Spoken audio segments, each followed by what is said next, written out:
What excites you the most about doing this long term, this podcast and this channel? It's just that sense of community, the sense of recognition for players that are playing on the courts and give them that opportunity to post a video or highlight their win or celebrate their medal. To me, pickleball is not just a game. It's more than that. It's the whole package. It's the community. It's the experience with the friends on the court. It's that drive that you get when you're playing in a match against another team.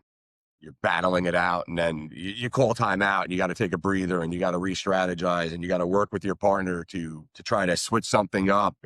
There's a lot more than just smacking a wiffle ball over a net. It's this more in the game to me, and to the friendships that are made outside the lines. Yeah, the friendships are something. And I want to ask you something. You and Aaron have put on how many tournaments now? Probably about 6. We did a bunch of free ones first with just like friends to see how it would go before we actually tried to do a real one. And it went well. And it's funny too, because our first tournament, we had some relatives come in from out of town to help us out. We couldn't pay them because we didn't know what we were doing. It was stressful that day. I remember I had 37,000 steps at the end of the day, and I'm like, this is freaking crazy. And then like, once you learn it, the next time I did it, we did it with just 2 of us. So I'm like, this is a breeze. It's just like over that hump. And it'll probably be the same thing with the show. Like the first time this feels stressful. How is this going to work out? But once you get into a groove and you get a flow going, it's easier. It's like playing in a match. Once you're warmed up and going, you're going, you get on a groove and you go on a tear. I was introduced to Thinking Dogs by Sherry. And then I went to go play in your tournament down in West Palm, which is where I get my first gold medal ever. Me and Nadine Fairweather. And I really got to see you in action up there. And then I got to know Rob. I instantly felt this guy is very similar to me. And you're a lot of fun. And you have a lot of great ideas. Amazing energy about you.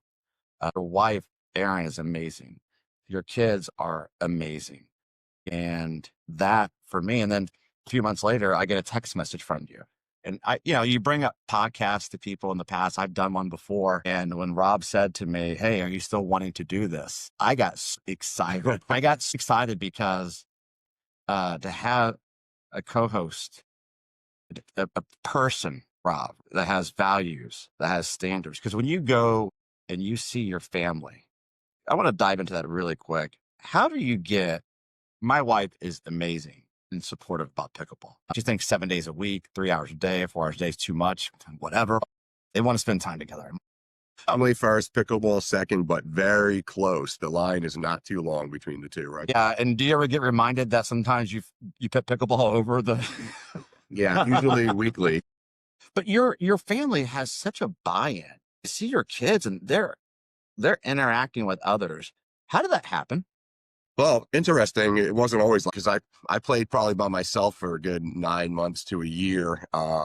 I kept begging Erin, come out, play. And she's like, oh, I'm not into that. I'm not into that. And then just like the rest of us, she picked up a paddle out. I came out to the courts one day and played. And that backfired for me, actually, because then I started to notice that Erin was saying, I'm going to the courts today. And I was watching the kids. And then I realized that she's playing more days than I am on some days. Like, well, this plan backfired. Get your spouse into what you're interested in, and then you get to play more. Now we found the way to make it work out where we're either both at the courts and the kids are there, or this is your day and that's my day. As my aches and pains grow throughout the week, I tend to start to play less days a week now. That helps too. The kids just want to play in general. They don't care what it is. Either they're at the courts riding scooters, other kids they're socializing with, they're kicking a soccer ball. It's funny too, because we took the whole family up to Pictona last weekend. And that's the first time we brought the kids there. We were worried that the kids are going to run amok there and be bored and not be into it. But they left there and they came home, and I kid you not, serious as shit. My daughter comes up to me and says, Dad, I want to play in a pickleball tournament next time you have one. And I just said to her, I'm really excited that this moment took place. I said, then you need to practice, you need to learn to score, and you need to be able to hit a ball over the net back and forth many times before you can get to that point. But I said, once you do, I'll support you in that. Because at Pictona, I'm watching kids that are, this tall sit there and beat on adults. And I'm like, man, that could be my kid one day. And wouldn't that be great to be there next to my kid on the court who's doing that and watch that passion and drive that I have out in your offspring? It's amazing. And I can't wait for the day that happens. I can't wait for the day that my kid beats me.